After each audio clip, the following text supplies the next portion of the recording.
உன்னால் முடியும் தோழா.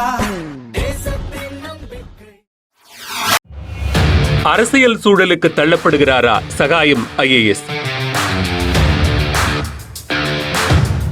1980களின் பிற்பகுதியில் சென்னை லோயலா கல்லூரியில் முதுகலை சமூக தொண்டு முடித்து அதன் பின்னர் அன்றைய சென்னை சட்டக்கல்லூரியில் சட்டம் படித்துக் கொண்டிருந்த போது ஒரு IAS அலுவலராகி நாட்டு மக்களுக்கு, அதிலும் குறிப்பாக ஏழை எளிய மக்களுக்கு நேர்மையாக தொண்டாற்ற வேண்டும் என்பதுதான் மாணவனாக இருந்த அன்றைய சகாயத்தின் உயர்ந்த லட்சியமாக இருந்தது. அந்த அடிப்படையிலேதான் அகில இந்திய அளவில் UPSC நடத்தும் சிவில் சர்வீஸ் தேர்வையும் தமிழக அளவில் TNPSC தொகுதி ஒன்றையும் ஒரு சேர எழுதினார். 2 தேர்வுகளிலுமே அவர் வெற்றி பெற்றார். முதலில் அவருக்கு சிவில் சர்வீஸ் தேர்வின் மூலம் மைய அரசின் தலைமைச் செயலகமான டெல்லியில் உள்துறை அமைச்சகத்தில் பணி ஒதுக்கப்பட்டது. முதலில் வந்தது அந்த பணியே. எனவே அந்த பணியில் சேர 1989களின் பிற்பகுதியில் டெல்லிக்கு புறப்பட்டார். அந்த பதவியில் சேர்ந்த 3 நாட்களிலேயே தமிழகத்தில் துணை கலெக்டர் பதவி கிடைத்த செய்தியும் வந்து சேர்ந்தது. தமிழகத்தில் தமிழ்நாட்டு மக்களுக்கு நேரடியாக பணி செய்யும் அந்த வாய்ப்பை பயன்படுத்த எண்ணிய சகாயம் மைய அரசு பணியை 6 மாதங்களில் ராஜினாமா செய்தார். மைய அரசு பணியை ராஜினாமா செய்துவிட்டு 1990களை தொடுகின்ற அந்த காலங்களில் துணை கலெக்டராக தமிழக அரசின் பணியில் சேர்ந்தார். பயிற்சி முடித்து 1991 மத்தியில் நீலகிரி மாவட்டத்தில் கோட்டாட்சி தலைவராக தன் பணியை தொடங்கினார். தன் கிராமத்தில் தான் நேசித்த உழைப்பையும் உண்மையையும் மட்டுமே நம்பி வாழ்ந்த உழவர்களையும் தொழிலாளர்களையும் தன் கண்முன்னே நிறுத்தி அதிகாரம் இருக்கும் தன்னிடம் வரும் ஏழைகளை பரிவோடு பார்த்து பணியை தொடங்கினார். அதனால்தான் பழங்குடி மக்கள் ஒரு பெரிய எஸ்டேட்டினுடைய நிலத்தை ஆக்கிரமித்திருக்கிறார்கள், எனவே அதனை அகற்றிவிட்டு அறிக்கை அனுப்பு என கலெக்டர் சொன்னபோது 4000 ஏக்கர் வைத்திருக்கக்கூடிய இந்த எஸ்டேட்டில் 40 குடும்பங்கள் கொண்ட பழங்குடி மக்கள் 4 ஏக்கர் மட்டும்தான் வைத்திருக்கிறார்கள் என்று குறிப்பிட்டு, இந்த ஏழை பழங்குடியினர் ஆக்கிரமிப்பாளர்கள் இல்லை, அவர்கள் இந்த மலையின் மைந்தர்கள், ஆயிரக்கணக்கான ஆண்டுகளாக இந்த மலையையே தாயகமாக கொண்டு வாழக்கூடிய இவர்களை ஆக்கிரமிப்பாளர்களாக கருதி நான் அகற்றிவிட முடியாது என மறுத்துவிட்டார். ஏழைகளின் அருகே நிற்கவும் அவர்களுக்காக தன் அதிகாரத்தை செலுத்தவும் விரும்பிய ஒரு லட்சிய இளைஞராக தன்னை நிரூபித்துக் கொண்டார். ஏழைகளின் மீது அளவு கடந்த பரிவை அவர் கொண்டிருந்த காரணத்தினால்தான் அவர் தான் பணிபுரிந்த முதல் அலுவலகத்திலேயே உனக்கு அதிகாரம் இருந்தால் அதனை ஏழைகளுக்கு பயன்படுத்து என்று எழுதி அதன் கீழ் அமர்ந்து பணியாற்றினார். இவரது மேலதிகாரியான மாவட்ட ஆட்சித்தலைவருக்கும் இவருக்குமான முரண் ஏழைகளின் மீது பரிவு கொண்டு இவர் எடுத்த நடவடிக்கைகளின் புள்ளியில் இருந்துதான் தொடங்குகிறது. அதுவே அங்கிருந்து மாவட்ட ஆட்சித்தலைவரே அரசின் அனுமதியை பெறாமல் இவரை உடனடியாக பணியிலிருந்து விடுவிக்கிற அதிகார விதிமீறச் செயலுக்கு வித்திட்டது. ஆரம்ப காலகட்டத்தில் இவர் தன் அதிகாரத்தை ஏழை எளிய உழைக்கக்கூடிய மக்களுக்காக பயன்படுத்தினார். அதற்கு சாட்சியாக அவருடைய வார்த்தைகளும் வாசகங்களும் அமைந்திருந்தன. அதன்பின் ஏழைகளுடைய மேம்பாட்டிற்கு அரசின் அதிகாரத்தை பயன்படுத்த தடையாக இருப்பது லஞ்சமும் ஊழலும் என்பதை இவர் கண்டறிந்தார். அதனால்தான் அவர் லஞ்ச ஊழலுக்கு எதிரான நடவடிக்கைகளில் தீவிர கவனம் செலுத்த தொடங்கினார். அன்று அவர் உருவாக்கிய அந்த வாசகம்தான் லஞ்சம் தவிர்த்து நெஞ்சம் நிமிர்த்து. காலங்கள் ஓடின. அதன் ஊடாக லஞ்ச ஊழலுக்கு எதிரான தீவிர நிலைப்பாட்டை எடுக்க தொடங்கினார் சகாயம். விளைவாக ஏறக்குறைய 25 பணி மாறுதல்களை அவர் சந்திக்க வேண்டிய இக்கட்டிற்கு தள்ளப்பட்டார். எத்தனை முறை என்னை மாறுதல் செய்தாலும் ஒரு காலம் என் நேர்மையை நீங்கள் மாற்ற முடியாது என்ற உறுதிப்பாட்டில் அவர் தொடர்ந்து பயணித்து வந்தார். அவரது முக்கியமான பணிகளில் ஒன்றான நாமக்கல் மாவட்டத்தில் மாவட்ட ஆட்சியராக பணியாற்றிய போது ஏழை மக்களுக்கு, எளிய கிராமத்து உழவர்களுக்கு, உழைக்கும் தொழிலாளர்களுக்கு பரிவு காட்டி அவர் பணியை தொடங்கினார். அந்த மாவட்டத்தில் எளிய மக்கள் கிராமத்திலிருந்து மனுக்களை கொடுத்து நியாயம் பெற தொடுவானம் என்ற திட்டத்தை அவர் அறிமுகப்படுத்தினார். மாற்றுத்திறனாளிகளுக்கான ஊன்றுகோல் திட்டத்தையும் 30க்கும் மேற்பட்ட கிராமங்களிலே இரவிலே இவர் தங்கி நீதி வழங்குகின்ற கிராமத்தங்கள் என்ற திட்டத்தையும் தொடங்கி செயல்படுத்த தொடங்கினார். அது மட்டுமல்லாமல் உழவர்களுடைய முன்னேற்றத்திற்காக உழவன் உணவகத்தை தொடங்கி உழவர்களை வணிகர்களாக மாற்றக்கூடிய திட்டத்தை வெற்றிகரமாக செயல்படுத்தினார். இந்தியாவிலேயே முதன்முறையாக பெற்றோர்களை கவனிக்காத பிள்ளைகளுக்கு பாடம் புகட்டும் விதத்தில் வயதான தந்தையை வீட்டை விட்டு துரத்திய மகனை மூத்த குடிமக்கள் பெற்றோர்கள் பாதுகாப்பு சட்டம் 2007 கீழ் கைது செய்ய உத்தரவிட்டார். இந்தியாவிலேயே முதன்முறையாக தன் சொத்து கணக்கை பகிரங்கப்படுத்திய முதல் IAS அதிகாரியாக அவர் செயல்பட்டார். இந்த செயலை அவரை பிடிக்காத சக அலுவலர்கள் இவர் ஒரு விளம்பர பிரியர் என்று இவரை குற்றம் சாட்டினர். ஆனால் அவர் தான் மற்ற சக பணியாளர்களுக்கும் அலுவலர்களுக்கும் நேர்மை தளத்தில் முன்னுதாரணமாக திகழ வேண்டும் என்பதற்காகத்தான் தானே முன்வந்து சொத்து கணக்கை வெளியிட்டார் என்பதுதான் உண்மை. அதனால்தான் சக IAS அலுவலர்கள் இவரை விளம்பர பிரியர் என்று சொன்னபோது அவர்களிடம் போட்டியும் பொறாமையும் தான் வெளிப்படுகிறது என்று அவைகளை புறந்தள்ளிவிட்டு இவர் பயணிக்க தொடங்கினார். ஏராளமான எண்ணிக்கையில் எளிய மக்களுக்கு அவர் ஆற்றிய தொண்டுகள் இன்றைக்கும் நாமக்கல்லில் நினைவு கூற தகுந்தவையாக நிற்கின்றன. விவசாயியின் மகனாக பிறந்த இவர் கிராமங்களை அளவுக்கு அதிகமாக நேசித்தார். அதன் ஒரு அம்சமாகத்தான் கிராம நிர்வாக அலுவலர்கள் கிராமங்களில் தங்க வேண்டும் என்கிற சட்டத்தை அமல்படுத்த எத்தனித்தார். விளைவு, கிராம நிர்வாக அலுவலர்கள் இவருக்கு எதிராக போராட்டத்தில் குதித்தனர். ஆனால் இவருக்கு ஆதரவாக பல்லாயிரக்கணக்கான விவசாயிகள், தொழிலாளர்கள், கிராம மக்கள் திரண்டு போராட்டம் நடத்தினர். அன்றைய ஆளும் கட்சியின் மிக முக்கிய பிரமுகர் ஒருவரின் ஆசையோடு நாமக்கல் கிராம நிர்வாக அலுவலர்கள் மட்டுமல்லாது தமிழகம் முழுவதும் உள்ள கிராம நிர்வாக அலுவலர்கள் திரண்டு வந்து போராட்டம் நடத்த தொடங்கினர். கிராம நிர்வாக அலுவலர்கள் போராட்டத்தில் இவரை வசைபாடினர், கடுமையான வார்த்தைகளால் அர்ச்சித்தனர். ஆனால் அவைகள் அத்தனையையும் வீடியோ எடுத்து தலைமைச் செயலகத்தின் உயர் அலுவலர்களுக்கு அவர் அனுப்பி வைத்தார். இந்த போராட்டம் அரசின் சட்டத்தை அமல்படுத்தியதனால் வந்த விளைவுதானே, அதுவும் கிராம மக்களின் நலனுக்காக எடுத்த நடவடிக்கையால் வந்த விளைவுதானே. எனவே உயர் அலுவலர்கள் விதிகளுக்கு புறம்பாக செயல்பட்ட பிற மாவட்டங்களைச் சேர்ந்த கிராம நிர்வாக அலுவலர்களின் சங்கத்தின் மீது நடவடிக்கை எடுப்பார்கள் என்று இவர் நம்பினார். ஆனால் நடவடிக்கை பாய்ந்தது என்னமோ இவர் மீதுதான். இவர் மாவட்ட ஆட்சித்தலைவர் பதவியிலிருந்து மாற்றப்பட்டார். அதுவும் மசூரியில் பயிற்சியில் இருந்தபோது பயிற்சியில் உடனே ஊருக்கு திரும்ப முடியாத நிலை. 50 நாட்கள் கழித்து பயிற்சியை முடித்துத்தான் திரும்ப முடியும். இவருடைய குடும்பம் கலெக்டர் பங்களாவில் இருக்கிறது. பிள்ளைகள் அங்கிருந்து பள்ளிக்கு சென்று கொண்டிருக்கின்றனர். 2000 கிலோமீட்டருக்கு அப்பாலே இருக்கிறோம். புதிய பதவி எதுவும் கொடுக்கப்படவில்லை. எந்த ஊருக்கு செல்வது, எந்த பள்ளியில் பிள்ளைகளை சேர்ப்பது என்ற குழப்பமான நிலையில் குடும்பத்தினர். இக்கட்டான நிலை. 2 மாதம் கழித்து ஊர் திரும்பி அதே சின்ன ஊரிலேயே ஒரு வீடெடுத்து பிள்ளைகளுடைய படிப்பிற்காக அங்கேயே தங்க வேண்டிய நிலை ஏற்பட்டது சகாயத்திற்கு. அதற்கு பிறகு ஒரு அதிகாரமும் இல்லாத திருப்பூர் மேம்பாட்டுக் கழகத்தில் மேலாண் இயக்குநராக பணி நியமனம் செய்யப்பட்டார். ஆனால் அத்தனை இடர்களையுமே தன் நேர்மைக்கு கிடைத்த பரிசாக கருதித்தான் கடந்து வந்தார். 2011 மார்ச் மாதத்தில் இந்திய தேர்தல் ஆணையம் தமிழக சட்டமன்ற பொதுத் தேர்தலை அறிவிக்கிறது. அந்த காலகட்டத்தில் திருமங்கலம் ஃபார்முலா பின்புலத்தில் ஓட்டுக்கு பணம் கொடுக்கும் கலாச்சாரத்தை பற்றி ஏகப்பட்ட புகார்களை எதிர்க்கட்சிகள் அள்ளி வீசின. உடனே அதற்கு காரணமாக இருந்த கரைவேட்டிகளை மட்டுமல்ல, துணையாக இருந்த மதுரை மாமன்னரை கைது செய்ய உத்தரவிட்டார் சகாயம். அப்போதுதான் இந்திய தேர்தல் ஆணையம் மதுரை மாவட்டத்தில் இந்த ஆளுமைகளின் அடாவடிகளை மட்டுப்படுத்தவும் தேர்தலை நேர்மையாக நடத்திடவும் துணிச்சலும் நேர்மையும் மிகுந்த ஒரு IAS அதிகாரி தேவைப்பட்டார். அந்த தேவைக்கு மிக பொருத்தமானவராக பொருந்தி நின்றவர் திரு சகாயம் IAS. பல அலுவலர்களுக்கு மத்தியில் இந்திய தேர்தல் ஆணையம் சகாயத்தை தேர்வு செய்து மதுரை மாவட்ட ஆட்சியராக நியமித்தது. அவருக்கு துணையாக நேர்மையான போலீஸ் அதிகாரிகளும் நியமிக்கப்பட்டனர். தேர்தலுக்கு 20 நாட்களே இருக்கையில் களமிறங்கினார் சகாயம். மாவட்டம் முழுமையும் பறக்கும் படைகளை தட்டிவிட்டதோடு தானும் பம்பரமாக சுழன்று பணப்பட்டுவாடாக்களை தடுத்து நிறுத்தினார். மதுரையின் மன்னராக திகழ்ந்த ஆளுமையின் நடவடிக்கைகளை மட்டுப்படுத்தினார். மேலூர் பகுதியில் அன்றைய மதுரை மாமன்னர் பணப்பட்டுவாடா செய்யச் சொல்கிறார் என்று அறிந்து அதனை கண்காணிக்கவும் காட்சியாய் பிடிக்கவும் தாசில்தாரை அனுப்புகிறார். அனுப்பப்பட்ட தாசில்தாருக்கு அடி விழுந்தது. உடனே அதற்கு காரணமாக இருந்த கரைவேட்டிகளை மட்டுமல்ல, ஊற்றுக்கண்ணாய் இருந்த மதுரை மாமன்னரை கைது செய்ய உத்தரவிட்டார் சகாயம். ஆளும் கட்சியாக இருந்தாலும் அக்கட்சியினரின் அராஜக நடவடிக்கைகளை தடுப்பதில் முனைந்து நின்றதோடு முதல்வரின் மகனின் அராஜக நடவடிக்கைகளுக்கு முற்றுப்புள்ளி வைக்க துணிந்து நின்றார் சகாயம். இந்த கைது நடவடிக்கைக்கு பயந்து மதுரை ஆளுமை முதல் கடைசி கரைவேட்டி வரை தலைமறைவாகி இரவோடு இரவாக ஜாமீன் பெற்றது. இவருடைய உறுதியான நடவடிக்கையை உறக்கச் சொல்லும் கதை.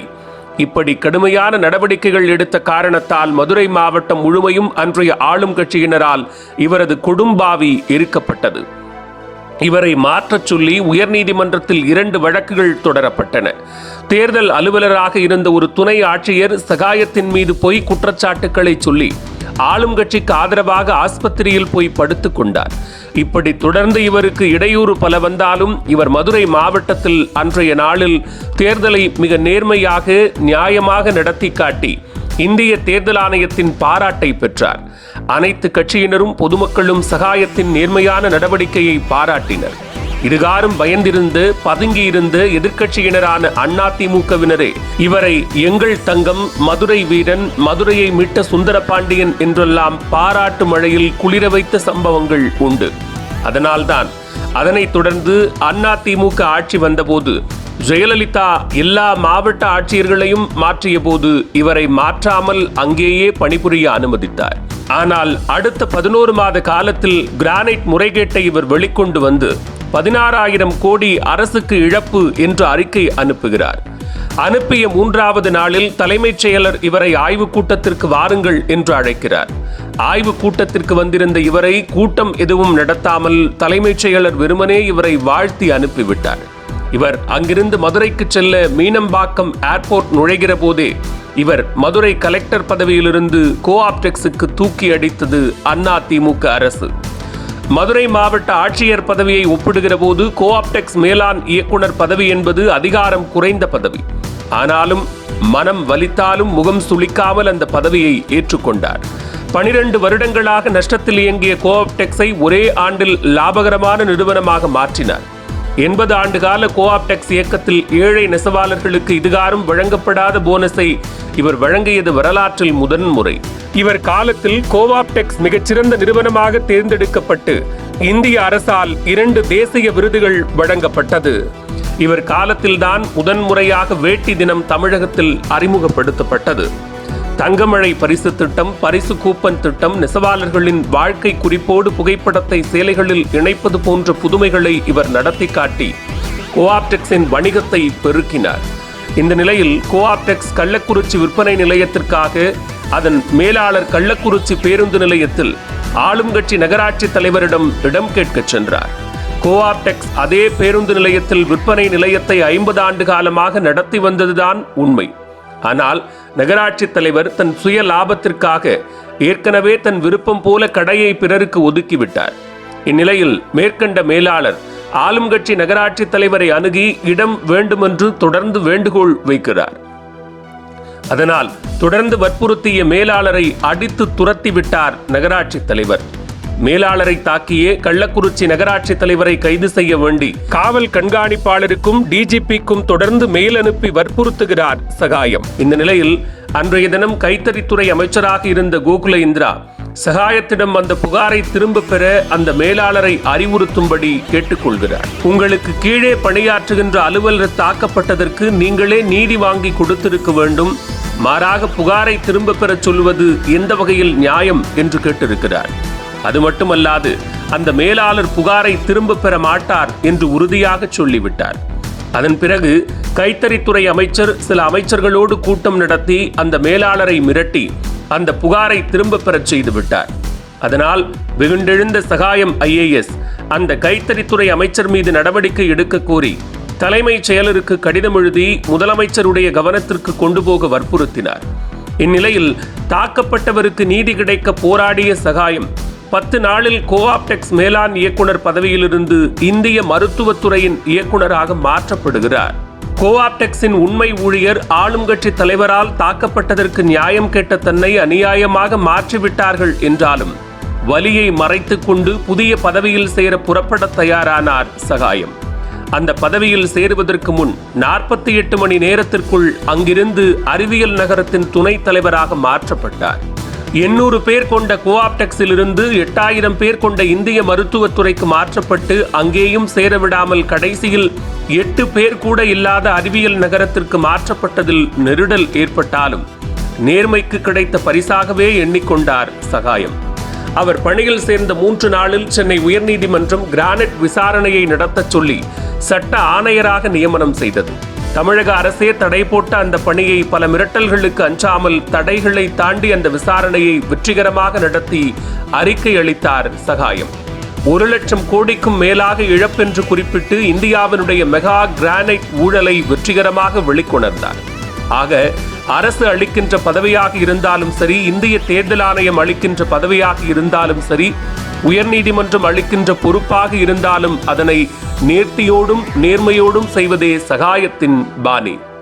இப்படி நேர்மையாக பணியாற்றிய தனக்கு அரசு செயலர் நிலையில் தமிழகம் முழுமையும் அதிகாரத்தையும் ஆட்களையும் கொண்டு ஏழைகளுக்கு எத்தனையோ செய்ய முடியும் என்று எண்ணியிருந்த சகாயத்தை அறிவியல் நகர கூண்டுக்குள் அரசு கச்சிதமாக அடைத்து விட்டது.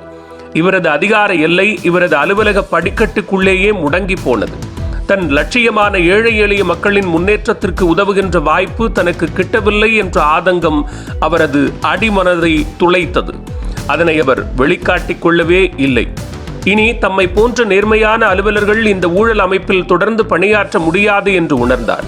இந்த நிலையில் அவர் கிரானைட் விசாரணையினுடைய இறுதி கட்டத்தில் தடயங்களை காப்பதற்காக இரவு முழுவதும் சுடுகாட்டில் தங்கிய நிகழ்வு பெரும் சாகசமாக பார்க்கப்பட்டது. இந்த பின்புலத்தில் இளைஞர்கள் சிலர் இவர் அரசியலுக்கு வர வேண்டும் என்று அழைப்பு விடுத்தனர். ஆயிரக்கணக்கில் திரண்டு பேரணி நடத்தினர். ஆனால் உண்மையில் இவருக்கு தற்கால அரசியலில் ஈடுபாடு இல்லை என்பதை இவரிடம் நெருங்கி நின்றோர் அறிவர். எனவே அந்த இளைஞர்களை அழைத்து, எனக்கு இன்றைய அரசியலில் நாட்டமில்லை என்று சொல்லிவிட்டார். ஆனால் அவர்களுக்கோ பெரும் வருத்தம், ஏமாற்றம். அப்படி வருத்தத்தில் இருந்த இளைஞர்களை அழைத்து சமூக மாற்றங்களை உருவாக்குங்கள் என்று அவர் திசை மாற்றினார். மக்களிடம் செல்லுங்கள், மக்கள் பிரச்சனைகளை புரிந்து கொள்ளுங்கள், மக்களுக்கு தொண்டாற்றுங்கள், நேர்மையான சமூகத்தை உருவாக்குங்கள், அந்த நேர்மையான சமூகம் நேர்மையான அரசை உருவாக்கும் என்று அறிவுறுத்தினார். அதற்காக சமூக மேம்பாட்டிற்கான 20 திட்டங்களை அந்த இளைஞர்களிடத்திலே கொடுத்து அமல்படுத்த அறிவுறுத்தினார். உண்மையில் இவருக்கு அரசியல் கோபம் உண்டு, அரசியல் இலக்கு இல்லை என்பதை அவருக்கு நெருக்கமானவர்கள் அறிவார்கள். இந்த நிலையில்தான் இவர் 2018 அரசு பதவியிலிருந்து விலக முடிவெடுத்தார். அது நிச்சயமாக அரசியலுக்காக அல்ல, சமூக அவலங்களுக்கு எதிராக பேச வேண்டும், நிறைய புத்தகங்கள் எழுத வேண்டும், நேர்மையான சமுதாயத்தை உருவாக்க வேண்டும், நேர்மையான இளைஞர்களை IAS அலுவலர்களாக உயர் அலுவலர்களாக உருவாக்க வேண்டும் என்ற திட்டத்தோடு தான் இருந்தார்.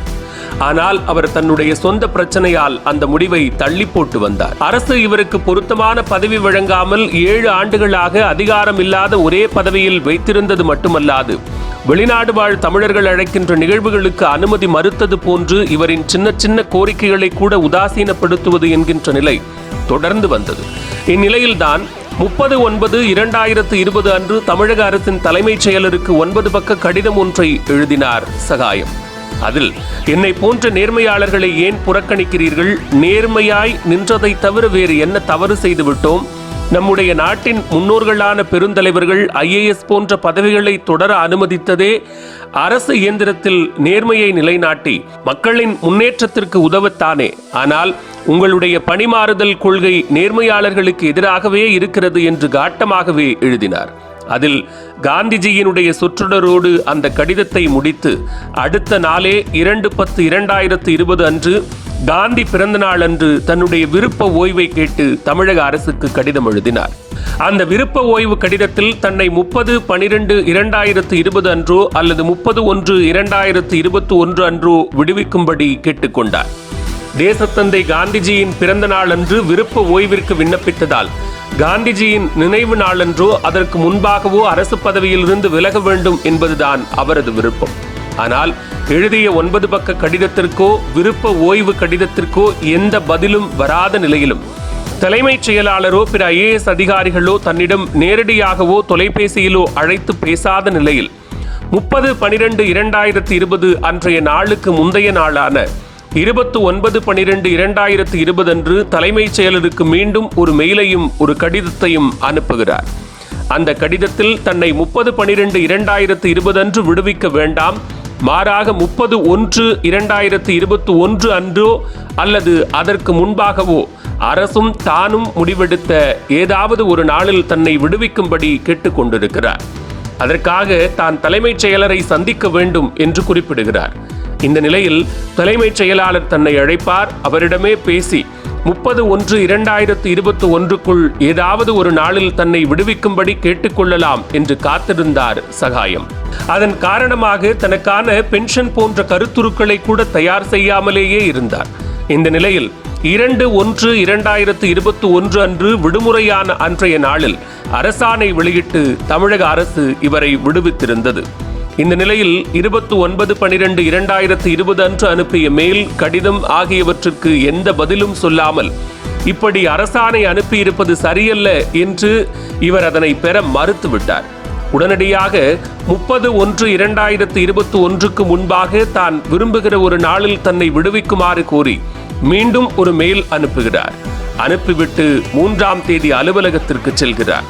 எப்படியும் தலைமைச் செயலாளரை சந்தித்து 30/1/2021 முன்பு ஒரு நாளில் பதவி விலகலாம் என்று எண்ணியிருந்த நிலையில் 5ஆம் தேதி தமிழக அரசே சகாயம் பதவி விலகல் கடிதம் கொடுத்துவிட்டு தனது பதவியிலிருந்து விலக மறுக்கிறார் என்று பொய்யான ஒரு செய்தியை ஊடகத்தினரிடையே பரப்புகிறது. இதனையொட்டி சமூக வலைதளங்களில் அவதூறான செய்திகளை சில மூத்த IAS அலுவலர்கள் பரப்பியதாக இவரிடம் சொல்லப்பட்டது. அதோடு கூட அறிவியல் நகரத்திற்கு கூடுதல் பொறுப்பு அலுவலர் உடனடியாக நியமிக்கப்பட்டார். தமிழக அரசு தன்னை அவமானப்படுத்த முயலுகிறது என்று எண்ணி அன்றைக்கு முடிக்க வேண்டிய அனைத்து கோப்புகளையும் அவசரமாக முடித்து அதோடு கூட தான் தயாரித்து வந்திருந்த அறிவியல் நகரத்தை டிபார்ட்மெண்ட் ஆஃப் சயின்ஸ் அண்ட் டெக்னாலஜியாக மாற்ற வேண்டும், தமிழக அரசே IIT போன்ற உயர் தொழில்நுட்ப நிறுவனங்களை நடத்த வேண்டும் என்ற 3 கருத்துருக்களை தயாரித்து அனுப்பிவிட்டு பொறுப்பு ஒப்படைக்கக்கூடிய அலுவலரிடத்தில் கையெழுத்திட்டு நள்ளிரவு தன்னந்தனியாக வீடு வந்து சேர்ந்தார். 30 ஆண்டு காலம் மிகுந்த நேர்மையோடும் அர்ப்பணிப்போடும் பணியாற்றிய தன்னை தமிழக அரசு இப்படி கண்ணிய குறைவாக நடத்துவது ஏன்? அரசு நிர்வாகத்தில் உண்மையான நேர்மையான அலுவலர்களுக்கு இடமே இல்லையா என்று வேதனையோடு அரசு தளத்திலிருந்து வெளியேறினார். விடுவிக்கப்பட்ட செய்தி அடுத்த நாள் வந்தவுடன் ஊடகங்கள் ஆளுக்கு ஒரு கதையை கற்பனைக்கு ஏற்றவாறு திரிக்க ஆரம்பித்து விட்டன. கமலஹாசனுடன் சேரப்போகிறார், நாம் தமிழருடன் சேரப்போகிறார் என்று விருப்பம் போல செய்திகளை வெளியிட்டு தம் கற்பனை திறனை அவைகள் காட்டிக் கொண்டன. உண்மையிலேயே நம்முடைய தேர்தல் அரசியலில் ஆர்வமற்றவராய்த்தான் சகாயம் இருந்தார். காரணம், தன் அரசு பணியில் அடுத்தவரிடம் டீ வாங்கி கூட குடிக்கக்கூடாது என்பதற்காக டீ குடிக்கும் பழக்கத்தையே கைவிட்ட உச்சபட்ச நேர்மைக்கு சொந்தக்காரரான அவர் தேர்தல் அரசியலில் தன் நேர்மைக்கு பங்கம் வந்துவிடுமோ என்று அவர் ஒதுங்க விரும்புகிறார். தேர்தலை தாண்டிய சமூக மாற்றங்களில் எல்லையில்லா அக்கறை அவருக்கு உண்டு என்பதை அவர் அருகருகே இருந்து பார்த்தவர்கள் அறிவர். ஆளாளுக்கு கற்பனை கதையை கட்டிவிடுகிறார்கள். அந்த அடிப்படையில் பல யோசனைகளையும் தெரிவித்து வருகின்றனர். ஏற்கனவே நடிகர் ரஜினிகாந்தின் முதலமைச்சர் வேட்பாளர் இவர்தான் என்று ஊடகங்கள் பேச ஆரம்பித்தன. அவர் நேரடியாக சந்தித்து விட்டார், சந்தித்து பேசினார் என்றெல்லாம் உண்மையை உரைப்பது போல உரக்கச் சொல்லின ஊடகங்கள். உண்மையில் நடந்தது என்ன? 3 ஆண்டுகளுக்கு முன்பு நடிகர் ரஜினிகாந்துக்கு நெருக்கமான ஒருவரை வந்து சந்தியுங்கள், அவர் விருப்பப்படி தேர்தலில் நிற்கலாம், வென்றால் எந்த பதவியை வேண்டுமானாலும் எடுத்துக்கொள்ளலாம் என்று சகாயத்திற்கு சொல்லப்பட்டது. ஆனால் ஒரு IAS அதிகாரியாக இருந்து கொண்டே அரசியல் பேசுவது, அரசியல் முன்னெடுப்புகளை எடுப்பது, அதற்காக ஆளுமைகளை சந்திப்பது எந்த வகையிலும் ஏற்புடையது அல்ல என்று எண்ணி நாசுக்காக மறுத்துவிட்டார் என்பதே உண்மையிலும் உண்மை. எந்த சூழ்நிலையிலும் அவர் ரஜினிகாந்தையோ அவருக்கு நெருக்கமானவர்களையோ நேரில் சந்தித்ததோ அலைபேசியில் தொடர்பு கொண்டதோ இல்லை. அரசியல் கனவுகளை சுமக்காத சகாயம் எப்படி இத்தகைய அரசியல் முன்னெடுப்புகளை எடுப்பார்? அப்படியே அரசியல் முன்னெடுப்புகளை எடுத்தாலும் திரைப்பட நடிகர் ரஜினிகாந்துக்கும் இவருக்கும் கொள்கை முரண்பாடுகள் ஏராளமாய் இருக்கும் என்பதை சகாயத்தை நன்கு அறிந்தவர்கள் அறிவார்கள். உண்மையில் அவருக்கு அரசியல் கனவுகள் இருந்திருந்தால் லட்சக்கணக்கான இளைஞர்களை சென்றடைந்த அவர் அன்றைக்கே அரசியல் இயக்கத்தை தொடங்கி இருப்பார். இன்றைக்கும் அவர் பேசுகிற கூட்டங்களில் ஆயிரக்கணக்கில் இளைஞர்கள் திரளுகிறார்கள் என்ற நிலையில் அவர் திட்டமிட்டு காய் நகர்த்தி இருப்பார். எதிர்காலத்தில் தன் அரசியல் முன்னெடுப்புகளுக்கு உதவுவார்கள் என்று பெரும் தொழிலதிபர்களை தன் அருகே வைத்திருப்பார். இதில் எதனையும் அவர் செய்திடவில்லை என்பதே உண்மை. 3 ஆண்டுகளுக்கு முன்பே சீர்காழியில் பாரம்பரிய நெல் கண்காட்சியில் கலந்து கொண்டு சென்னை திரும்ப வேண்டிய நிலை சகாயத்திற்கு. பாண்டிச்சேரி வழியாகத்தான் திரும்ப வேண்டும். இவரது மக்கள் பாதையைச் சேர்ந்த இளைஞர்கள் சிலர் பாண்டிச்சேரியில் ஒரு சிறு கூட்டம் நடத்துகிறோம், நம்முடைய இளைஞர்களிடத்திலேயே பேசுங்கள் என்று கூறியதற்கு அவர் ஒப்புக்கொண்டார். சீர்காழியில் புறப்படுகிற போது எங்கே கூட்டம் என்று சகாயம் கேட்டார். கடற்கரையில் கூட்டம் என்றனர். ஏன் கடற்கரையில் வைக்கிறீர்கள்? ஒரு சின்ன அரங்கில் வைக்க வேண்டியது தானே.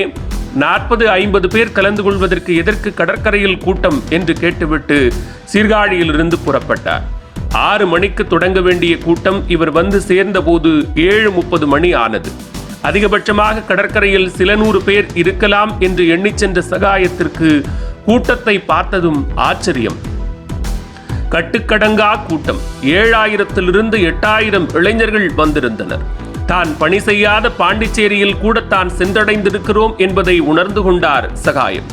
பாண்டிச்சேரியிலே சென்றடைந்தவர் தமிழகத்திலே கேட்கவா வேண்டும்? லட்சக்கணக்கான இளைஞர்களின் நம்பிக்கையை பெற்றிருக்கிறார் என்பது உண்மை. அப்படி தெரிந்திருந்தும் சகாயம் தேர்தல் அரசியலில் நாட்டம் கொள்ளவில்லை என்பதுதான் உண்மை. இந்த ஆட்சி முறையில் மக்களுக்கு எவ்வளவு செய்துவிட முடியும் என்பதிலும் தனது நேர்மைக்கு பங்கம் வந்துவிடுமோ என்கிற ஐயப்பாடும் தான் இவரை அரசியல் தளத்திலிருந்து தள்ளி வைக்கக்கூடிய காரணிகள். ஆனால் ஏறக்குறைய 30 ஆண்டு காலம் நேர்மையாக பணியாற்றிய ஒரு அரசு அலுவலராகிய தன்னை அரசுகள் தொடர்ந்து நடத்திய விதம், குறிப்பாக 7-8 ஆண்டுகளில் தன்னை அரசு நடத்தியது, தன் பணி விலகலை கூட கண்ணிய குறைவாக கையாண்ட இந்த அரசின் செயலும் சகாயத்தை சிந்திக்க தூண்டியிருக்கின்றன. அதோடு கூட சமூக மாற்றத்திற்காக ஓய்வு நேரங்களை பயன்படுத்தி அவர் வழிகாட்டி வந்த மக்கள் பாதை அமைப்பில் அதன் அறக்கட்டளையின் தலைவராக இவரால் நியமிக்கப்பட்டவர் இவருக்கு எதிராக இன்று கிளம்பியுள்ளார். அதோடு அந்த அறக்கட்டளையில் நிதி முறைகேடுகளை செய்த சில இளைஞர்களை பயன்படுத்தி இந்த இயக்கத்தை பிளவுபடுத்த அவர் முயல்கிறார். இவருக்கு எதிராக பல அவதூறு செய்திகளை சமூக வலைதளங்களில் தொடர்ந்து பரப்பி இவரை நேர்மையற்றவராக சித்தரிக்க நயவஞ்சகமாக முயல்கிறார். இந்த பின்புலத்தில் அரசும் உளவுத்துறையும் இருக்கின்றன என்றும் சில அரசியல் இயக்கங்கள் இருக்கின்றன என்றும் இவரிடம் சொல்லப்பட்டிருக்கிறது. தேர்தல் அரசியலுக்கு அப்பாலே தள்ளி நின்ற இவரை ஏதோ தேர்தலுக்காக திட்டமிட்டு வெளியே வந்தார் என்று உருவகப்படுத்துவது இவருக்கு உவப்பாக இல்லை என்பதுதான் உண்மை. இந்த நிலையில் நேர்மையோடு பணியாற்ற வேண்டும் என்று எண்ணியிருந்த நிலையில் தூக்கி எறியப்பட்ட இவரின் உண்மை நிலையை யார் அறிவார்? நேர்மையாக நின்றதற்காக பழிவாங்கப்பட்டார் என்ற உண்மை செய்தியை மறைத்து அரசியல் சாயம் பூசி திசை திருப்புகின்ற செயலை எல்லோருமே செய்தது இவருக்கு வேதனையாக இருக்கிறது. தேர்தல் அரசியலை விரும்பாத இவர் ஒரு நேர்மையாளனாக இருந்த தன்னை அரசு நடத்திய விதமும், குறிப்பாக அவர் விலகலை கண்ணியமற்ற முறையில் கையாண்டதையும் இவரது அமைப்புக்குள்ளேயே வெளிச்சக்திகள் ஊடுருவி பிளவுபடுத்த எத்தனித்தது இவரை யோசிக்க வைத்திருக்கின்றன. லட்சக்கணக்கான இளைஞர்கள் சகாயத்தை அரசியலுக்கு வர வேண்டும் என்று சொல்லிய போது புன்னகையுடன் கடந்து வந்த சகாயம் ஆயிரக்கணக்கான இளைஞர்கள் தன்னோடு பயணித்து வந்திருக்கின்றனர் என்பதையும் நினைவு கூறுகிறார். அந்த இளைஞர்களுக்காகவும் தமிழ் மக்களுக்காகவும் விரைவில் அவர் முடிவெடுப்பார் என்று அவருக்கு நெருக்கமானவர்கள் எண்ணத் தொடங்கியுள்ளனர். தமிழகத்தில் ஊழல் பெருகிவிட்ட நிலையில் விவசாயிகளின் தொடர் வறுமை சூழல், இளைஞர்களின் வேலைவாய்ப்பின்மை இவைகளையெல்லாம் கருத்தில் கொண்டு சகாயம் அரசியல் களம் இறங்கலாம். அதே நேரத்தில் சில சக்திகள் ஓட்டுகளை பிரிப்பதற்காகவும் சில அரசியல் இயக்கங்களை பலவீனப்படுத்துவதற்காகவும் தன்னை பயன்படுத்திவிடக் கூடாது என்பதில் அதீத கவனத்தோடு இருக்கிறார் என்பதே உண்மை.